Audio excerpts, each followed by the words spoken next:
Hi, so in today's quick video I'm just going to show you how to make a tag in the shape of a coffee cup. So this will be good for just an unusual shape for Christmas presents or for somebody that's a coffee lover or something like that. Anyway, from the basic shapes, I'm going to use this shape here. I'm going to hold the shift key down and rotate it, and I'm going to drag it down into the shape of a cup. Then I'm going to come to the rounded rectangle and I'm going to squash that down. Just going to make it ever so slightly bigger than the top of the cup. And then I'm going to use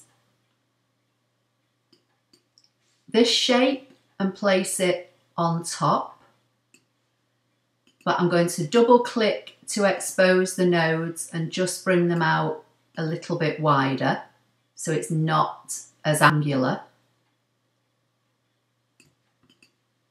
And then I'm going to bring it down. I'm going to select both of these shapes and go Edit Center.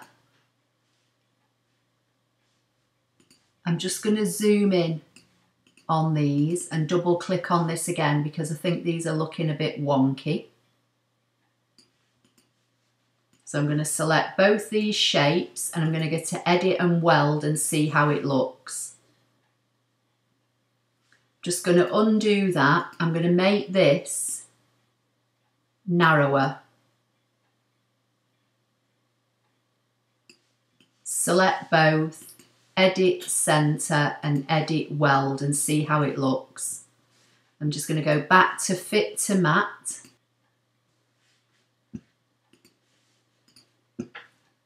And I think that looks okay.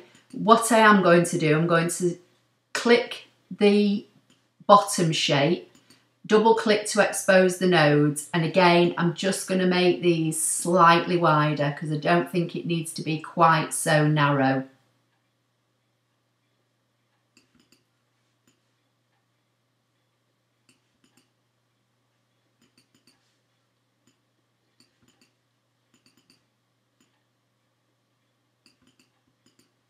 I think that looks okay. Now I'm going to get a regular rectangle. I'm going to position it over just the cup so it's on top.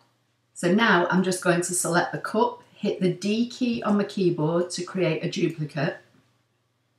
I'm now going to select the cup and the label. I'm going to come to Edit, Process Overlap and Divide, which is the second icon. And this will have broken this up into sections, which I now don't need. This is the only bit I need.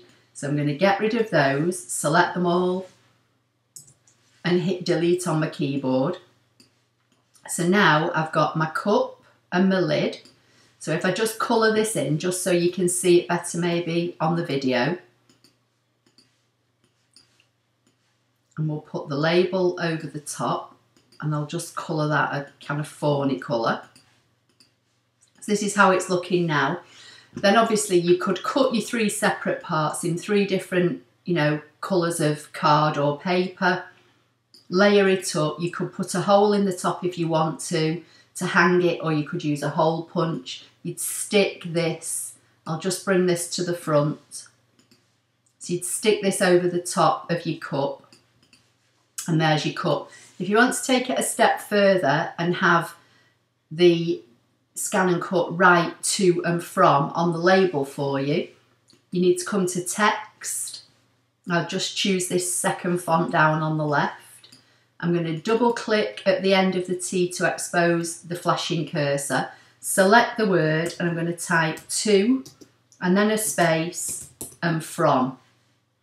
And then click anywhere on the page to deselect. I'm just going to select it and shrink it down until it looks as though it might be the right size for on here. Now what I'm going to do with the word selected, I'm going to right click and hit divide. That's going to break up these letters individually. So I'm just going to move them out of the way, select the word from and right click and group, and select the word to and right click and group. Now I'm just going to line these up underneath each other. Right click and group them, and then I'll bring the cup and the label back in and position these over the top. And then while these are selected, go to the properties box, which is up at the top here, change the words to a draw line only. And then if you want to get into the habit of doing this, select the label, make that a cut line only, select the cup, make that a cut line only, and select the lid and make that a cut line only. And then when you bring this into your ScanNCut machine, when you go to hit cut, it will only bring up anything that's been assigned as a cut.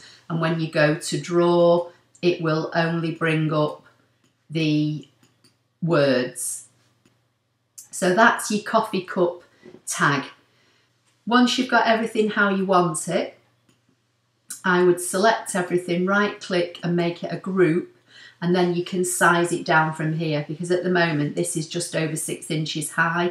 You may not want a label that big, you know, you might want it about maybe 4.5, and then I would position it, ungroup it, and then you can position, you could duplicate this and position as many as you can get on, you know, a 12 by 12 piece of paper or something like that, whatever you want. Leave me a comment underneath the video and tell me if you're going to give it a try and if you're going to use it.